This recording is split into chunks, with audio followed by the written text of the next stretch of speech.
أكبر لا إله إلا الله والله أكبر الله أكبر ولله الحمد الله أكبر لا إله إلا الله والله أكبر ولله الحمد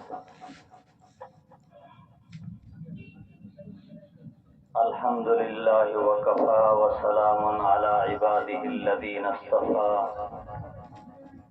أما بعد أعوذ بالله من الشيطان الرجيم بسم الله الرحمن الرحيم ولله على الناس حج البيت من استطاع إليه سبيلا وقال تعالى لن ينال الله لحومها ولا دماؤها ولكن يناله التقوى منكم صدق اللہ مولانا العظیم۔ بزرگوں، دینی اور ایمانی بھائیوں، اللہ تبارک و تعالی نے سال کے اندر کچھ دنوں کو، کچھ گھڑیوں کو خاص فضیلت عطا فرمائی ہے۔ ان دنوں میں، ان گھڑیوں میں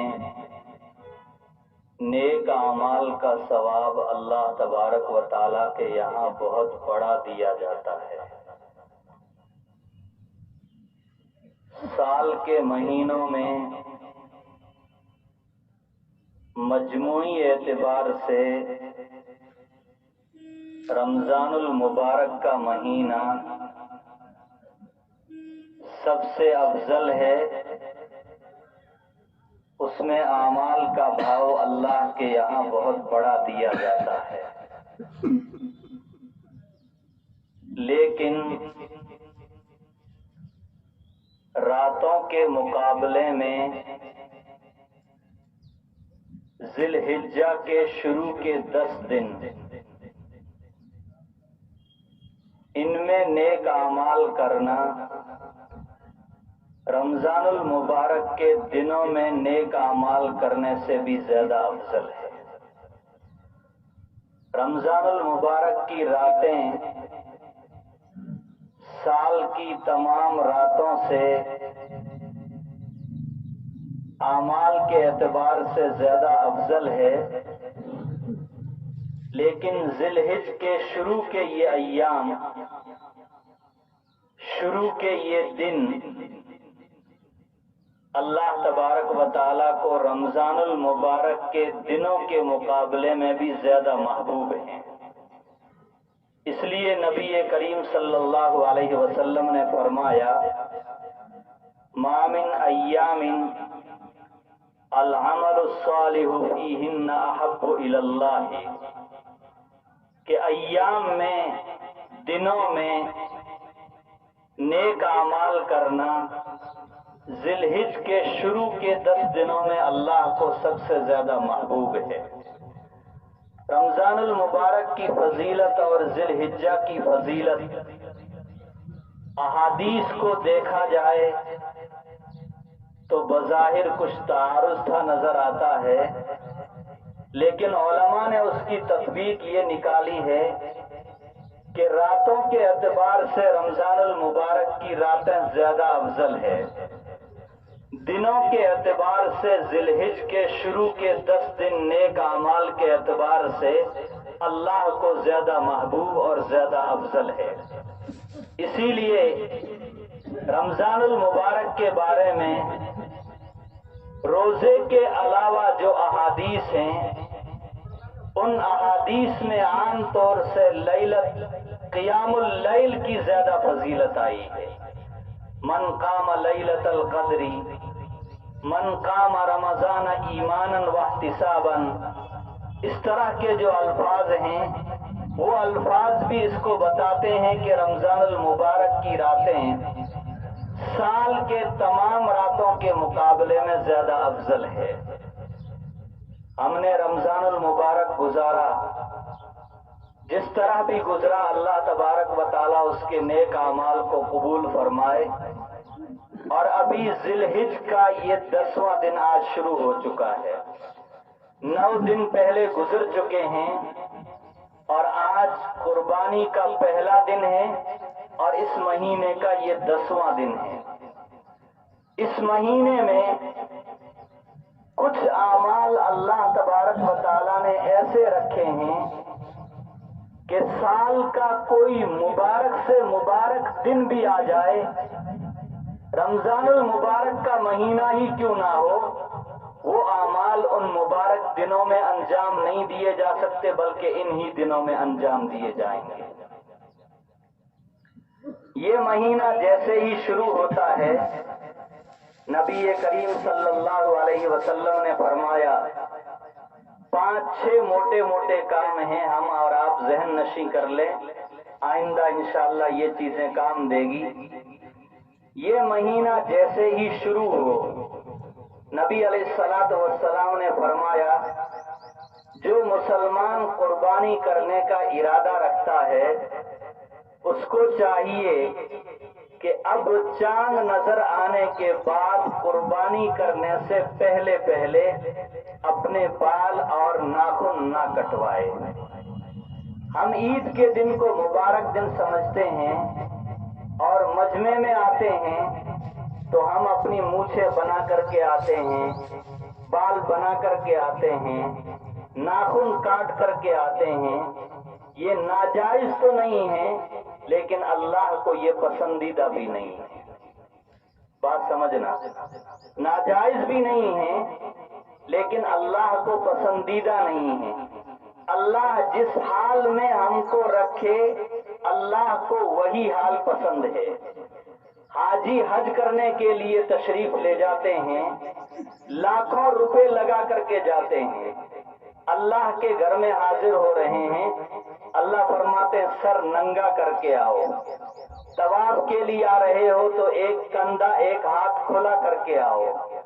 اب اللہ کے دربار میں جا رہے ہیں، اچھے کپڑے پہن کر کے جانا چاہیے، ہماری طبیعت یہ کہتی ہے عطر لگا کر کے جانا چاہیے، خوب بن سور کر کے جانا چاہیے، لیکن اللہ کو وہاں دوسری ادا مطلوب ہے۔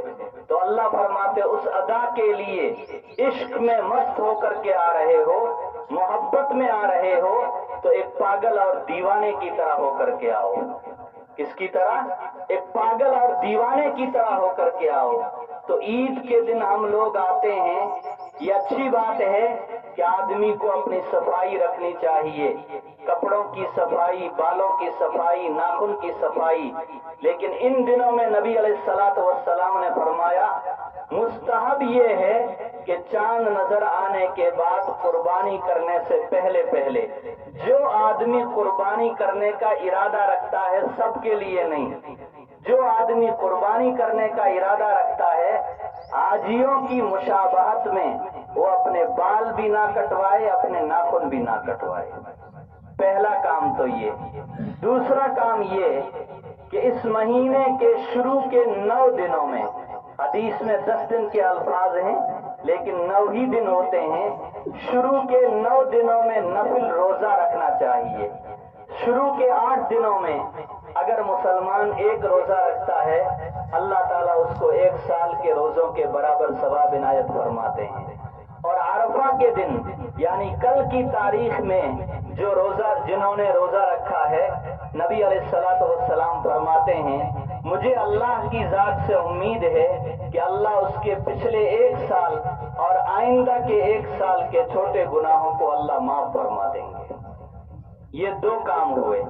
تیسرا کام، کل فجر کی نماز سے تکبیرات تشریق کا ابتدا تھی۔ ہر فرض نماز کے بعد مرد کے لیے بلند آواز سے، عورتوں کے لیے آہستہ آواز سے تکبیرات تشریق کہنا واجب ہے۔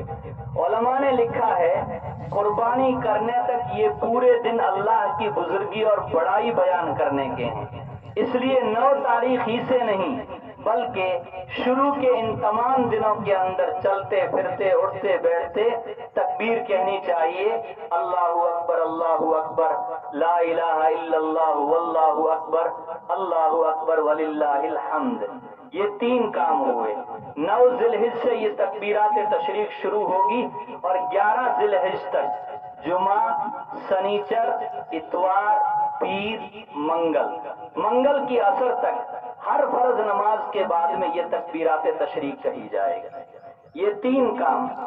چوتھا کام صرف حاجی لوگ وہاں اپنے طور پر انجام دے رہے ہیں، ہم دنیا کے دوسرے مسلمان اپنے مقام پر رہ کر کے اس کو انجام نہیں دے سکتے۔ وہ حج کا عظیم رکن انہوں نے انجام دیا اور تقریباً اب ان کے سارے ارکان بھی ادا ہو چکے ہیں، واجبات بھی ادا ہو چکے ہیں، کل ان کا آخری دن ہوگا۔ تو یہ چوتھا عمل ہے۔ 5واں عمل جو دنیا کے سارے مسلمان انجام دیں گے اللہ کو راضی کرنے کے لیے، حضرت ابراہیم علیہ السلام کی سنت ہے، قربانی کا عمل۔ کس کا عمل؟ قربانی کا عمل۔ قربانی کا عمل بھی اللہ تبارک و تعالیٰ کو بہت محبوب اور بہت پسندیدہ ہے۔ اگر یہ عمل اللہ کو محبوب نہ ہوتا تو اللہ اپنے نبیوں کے ذریعے اس کام کو انجام نہ دلواتے۔ حضرت ابراہیم علیہ السلام کو تو خواب میں یہ حکم دیا کہ آپ اپنے بیٹے کو ذبح کر دو، اپنے بیٹے کو کیا کر دو؟ ذبح کر دو۔ حضرت ابراہیم علیہ السلام نے اللہ کی حکم کی تعمیل میں ساری تیاریاں کر لی، گلے کے اوپر چھری بھی چلا دی، ساری کوششیں کر لی۔ اللہ کو نیت دیکھنا منظور تھا، کسی کی اولاد کو ذبح کروانا منظور نہیں تھا۔ جب نبی اتنی بڑی قربانی دینے کے لیے تیار ہو گئے تو اللہ تبارک و تعالیٰ نے بیٹے کی جگہ جنت سے ایک دمبا بھیج دیا۔ کیا بھیج دیا؟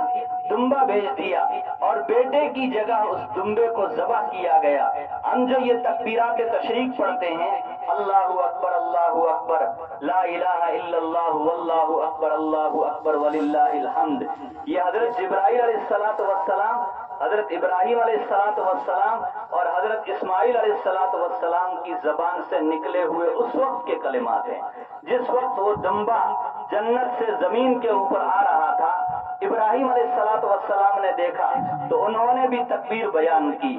جبرائیل علیہ السلام نے ان کو یہ کہتے ہوئے دیکھا، انہوں نے بھی اللہ کی بڑائی بیان کی، اور اسماعیل علیہ السلام نے دیکھا کہ میری جگہ دمبا ذبح ہونے کے لیے اللہ نے بھیج دیا ہے، تو انہوں نے بھی کہا اللہ اکبر وللہ الحمد۔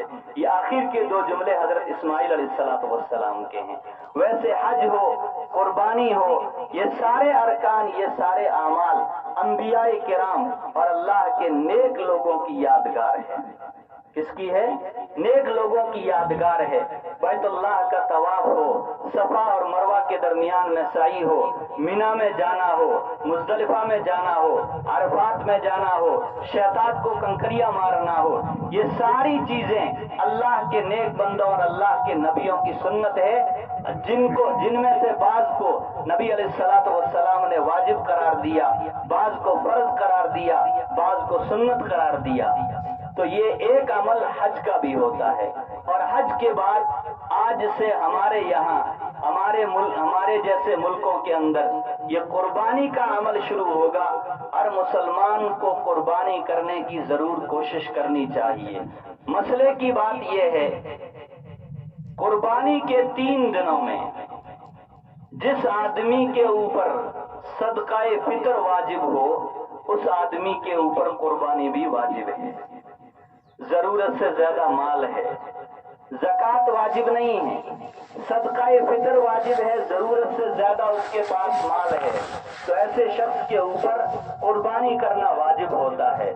گھر کے اندر بڑا آدمی ہے، مثال کے طور پر والد ہیں، بچے سب ساتھ میں رہتے ہیں، الگ الگ نہیں ہیں، یا سب کا کاروبار ایک ساتھ چلتا ہے، اگر باپ قربانی کر دے گا تو سب کی طرف سے قربانی ہو جائے گی۔ لیکن اگر بیٹے الگ ہیں، اولاد الگ ہیں، تو باپ کے اوپر الگ قربانی واجب ہوگی، اور اولاد کا کاروبار الگ ہے تو ان کے اوپر الگ سے قربانی واجب ہوگی۔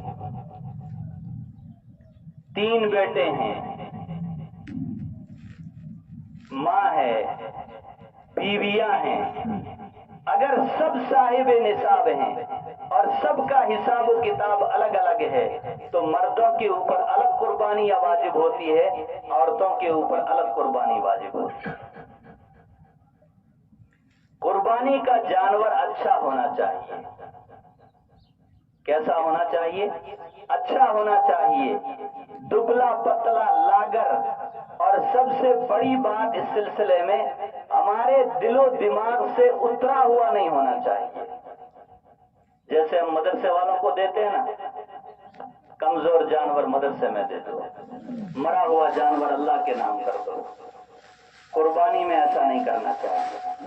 قرآن کریم میں اللہ فرماتے ہیں لن تنالوا البر حتى تنفقوا مما تحبون، بر کو، نیکی کو تم اپنے عمل کے ذریعے اس وقت تک نہیں پہنچ سکتے جب تک کہ تم اس چیز کو نہ خرچ کرو جو تمہارے دل کو محبوب اور پسندیدہ ہے۔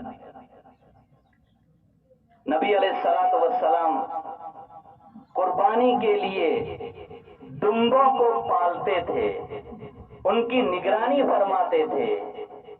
مکہ مکرمہ سے ہجرت کر کے نبی علیہ الصلوۃ والسلام مدینہ منورہ تشریف لائے ہیں۔ 10 سال آپ نے مدینہ منورہ میں عید الاضحیٰ ادا فرمائی ہے۔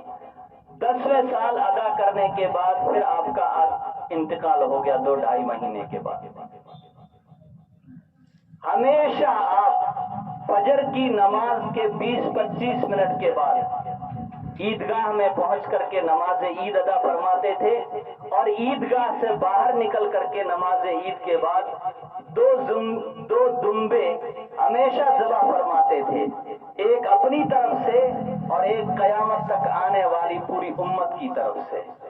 اللہ جن کو وسعت دے، جن کو گنجائش دے، ان مسلمانوں کو چاہیے کہ وہ اپنی طرف سے جس طرح قربانی کرتے ہیں اسی طرح نبی علیہ الصلوۃ والسلام کی طرف سے بھی قربانی کرنے کی کوشش کریں۔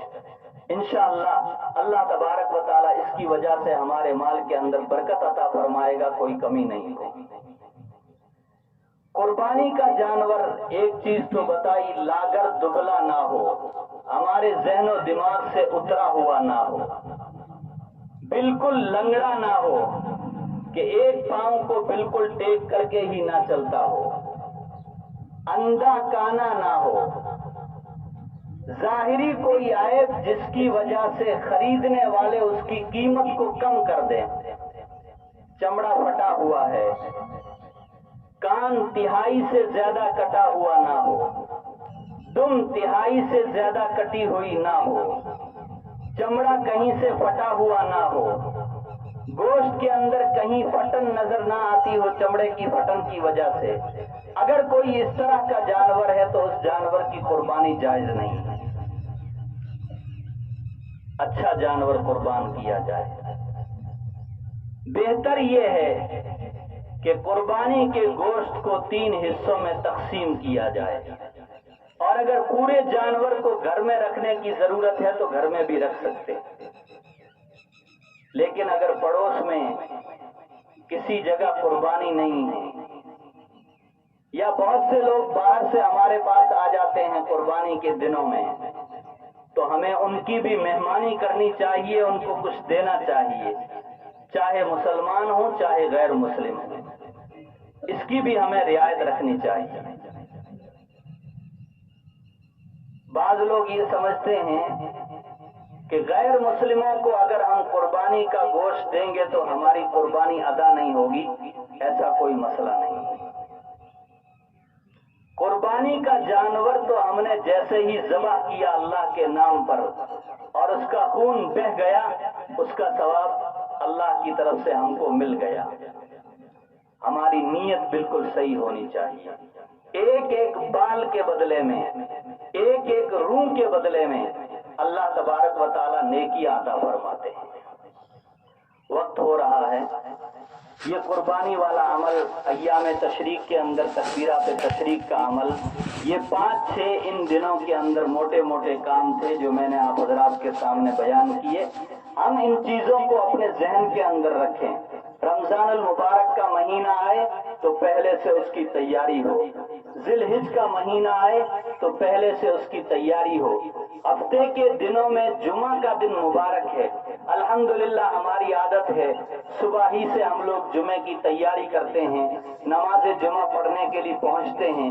اسی طرح سال کے اندر کوئی بھی مبارک دن آئے، کوئی بھی مبارک مہینہ آئے تو ان مبارک دنوں کی اور ان مبارک مہینوں کی ہمیں زیادہ سے زیادہ قدر کرنے کی اللہ تبارک و تعالیٰ توفیق عطا فرمائے، اور ہمیں اس کی کوشش کرنی چاہیے۔ ایک انتظامی مسئلہ ہے، اب تک ہم لوگ قربانی کا جانور ذبح کرتے تھے، لاکھوں کی تعداد میں چرمیں مدارس میں پہنچتی تھی اور الحمدللہ کروڑوں کی آمد ہوتی تھی۔ مدارس کے بڑے بڑے ترقیاتی کام، بڑے بڑے منصوبے اللہ تعالیٰ اس کی وجہ سے پورے فرماتے تھے، لیکن ملکی حالات ہیں یا عالمی حالات ہیں اسلام اور مسلمانوں کے خلاف۔ ہمارے ملک کے اندر بھی 2014 کے بعد میں جو گورنمنٹ چل رہی ہے اور اس کا منصوبہ مسلمانوں اور اسلام کے تئیں اب کسی سے ڈھکا چھپا نہیں ہے۔ ہماری عبادت گاہوں کا کیا حال ہو رہا ہے، مدارس کا کیا حال ہو رہا ہے، ہمارے نوجوانوں کو روڈوں کے اوپر کھڑا کر کے ان کے ساتھ موب لنچنگ کر کے ختم کیا جا رہا ہے، اور اس طرح کی بہت ساری چیزیں ہیں۔ لیکن الحمدللہ اسلام اور مسلمان مٹنے کے لیے نہیں بلکہ قیامت تک باقی رہنے کے لیے آئے ہیں۔ جس دن اللہ اللہ کہنے والے لوگ ختم ہو جائیں گے، یہ دنیا کا نظام باقی نہیں رہے گا بلکہ یہ دنیا پوری ختم ہو جائے گی۔ اس لیے دشمن کتنا ہی زور لگا لے، اپنی تدبیر کتنی ہی کر لے، وَمَكَرُوا وَمَكَرَ اللَّهُ وَاللَّهُ خَيْرُ الْمَاكِرِينَ، اللہ کی تدبیر اس سے بھی بڑی اور اس سے بہتر ہے۔ اس لیے ہو سکتا ہے اللہ نے ہم کو اپنے پاؤں پہ کھڑا کرنے کے لیے حالات کے اندر گھیر دیا ہو، ہمیں اپنی بدعمالیوں سے واپس آنا چاہیے، اپنے حالات کو صحیح کرنا چاہیے، اللہ کی طرف رجوع کرنا چاہیے، اور مایوس ہونے کی کوئی ہمیں ضرورت نہیں ہے۔ 2014 کے بعد مسلسل مسلمانوں کے جتنے کاروبار تھے ان کو نقصان پہنچانے کی کوشش کی گئی۔ پچھلے 2-3 سالوں میں چرموں کی قیمتیں بالکل نیچے آ گئی، اور اس سال کی رپورٹ ان سے تحقیق کی گئی خریدنے والے لوگوں سے، تو ان کا کہنا یہ تھا ہم لوگ آئیں گے نہیں، اگر آپ بلائیں گے تو 35, 40, 45 روپے تک اس کی قیمت رہے گی، اس سے زیادہ نہیں رہے گی۔ عام دنوں میں 10 روپے میں 15 روپے میں چرم کھالیں فروخت ہو رہی ہے۔ قربانی کی چرم زیادہ سے زیادہ اس سال اگر اس کی قیمت رہی تو 40 اور 50 کے درمیان رہے گی، اس سے اوپر نہیں جائے گی۔ بہت سے مدارس نے بہت پہلے فیصلہ کر لیا تھا کہ اب ہمیں چرمیں جمع نہیں کرنی، اس لیے کہ اس سے جو نفع ہونا چاہیے تھا مدارس کو اب وہ نفع نہیں مل رہا ہے۔ ضلع بلودی کے علماء کرام نے 1 جون کو حضرت مولانا رئیس الدین صاحب دامت برکاتہم کے پاس جمع ہو کر کے سارے حالات کا جائزہ لے کر کے سب لوگوں سے ادھر ادھر پوچھ کر کے اس سال یہ فیصلہ کیا ہے کہ اہل مدارس اس سال قربانی کی چرم کو بالکل بھی جمع نہیں کریں گے۔ تو اس کا کیا کرنا ہے؟ کسی اور جگہ بھی نہیں دینا ہے، بلکہ چرموں کو ہمیں اپنے اپنے طور پر اچھی طرح دفن کر دینا ہے۔ کاٹ کر کے آپ اس کو دفن کریں، مکمل طریقے سے اس کو دفن کریں، دینا نہیں ہے بلکہ اس کو مکمل طریقے سے دفن کر دینا ہے۔